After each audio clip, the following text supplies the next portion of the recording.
Prince Harry accuses the Mail of causing Meghan to have a miscarriage, a claim which he acknowledges can't be proven, but he says the stress and the timing were connected. He describes his brother screaming and shouting at him at a meeting to decide his future. He says he was given 5 options ranging from all in to all out. He chose option 3, half in, half out, which would allow them to have their own jobs but also work on behalf of the Queen. However, he says it quickly became clear that that was not going to work.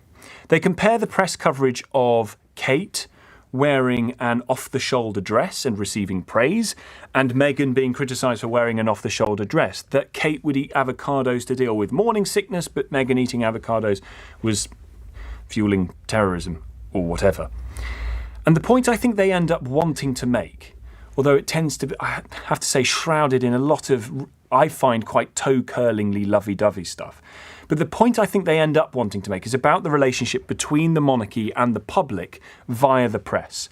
How is legitimacy conferred upon this institution? The main way is public support. How is public support garnered? It's through good press stories about the royals and the public believing we have access to them. This whole thing wouldn't work if we who pay for them didn't see anything of them. So there's a balance to be struck between them as ours and them as their own people. And that was perhaps best shown through the reaction to Archie's birth, where Meghan and Harry didn't do the regular picture on the hospital steps. They put a picture out on their own Instagram channel and did a press pool 48 hours after he was born to show him off. And they were criticised. They had headlines that claimed that they were hiding their child.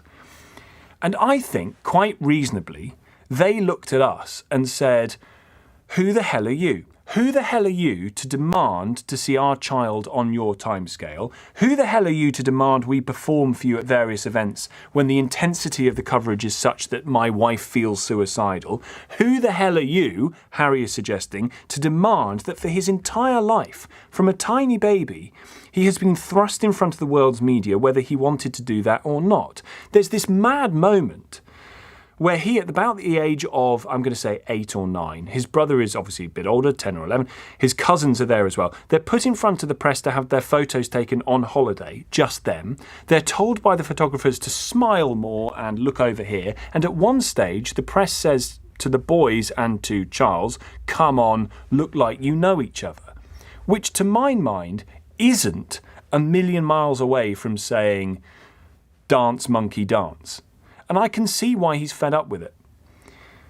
Bit weird then to do an Access All Areas Netflix documentary, but the point is it's on his own terms. And it can only ever be on his own terms when he's not a royal.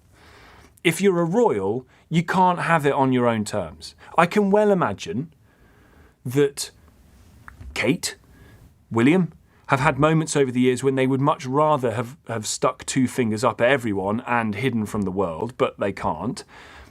They're in the institution, they are the institution, and definitely with Charles, because he's pretty much said as much as a younger man. So I watch this and end up thinking, what are we doing? If this institution's legitimacy is founded on public support garnered through media attention that never goes away, and if anything is becoming increasingly intense, and that media attention is driving those inside the institution to say, we can't stand this anymore, we want out, then I do think you have to wonder whether we are doing monarchy right. Is it reasonable to have certain people born into a lifestyle that means forever and always, even if they don't want it, they will be subject to incredible scrutiny, some of it favourable, some of it not? What if that person grows up and really, really wants to be private citizen? They want to reject their royal bloodline, they want to disappear from public view, and as Harry says, wanted to remove the supposed public interest argument that the press had over every element of our lives. What they are asking for, I think, is control. They can't have total control, nor should they, because the press should be a free one, but they want more control over what part of their lives they share and what part they keep private. And I think that's pretty reasonable. I think that's very fair. It means they need to leave the royal family. They can't be in, half out. They need to lose their titles and everything because you can't be a royal and have control that they would like over the coverage that they get. But I wonder what you think it means for those of them left in the institution, for the king and his heirs. What right do you think you have over the royal family? We're their subjects, apparently. I wonder about that. Are we? Isn't it the other way around? Don't we, the public, subjugate them?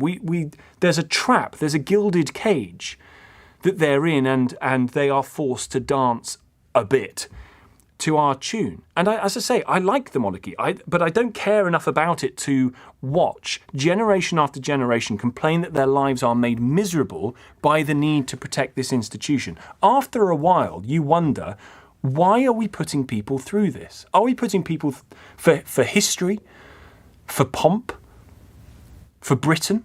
Why? What do you make of what Harry and Meghan are saying? And if the monarchy were to be ended tomorrow, how upset would you really be?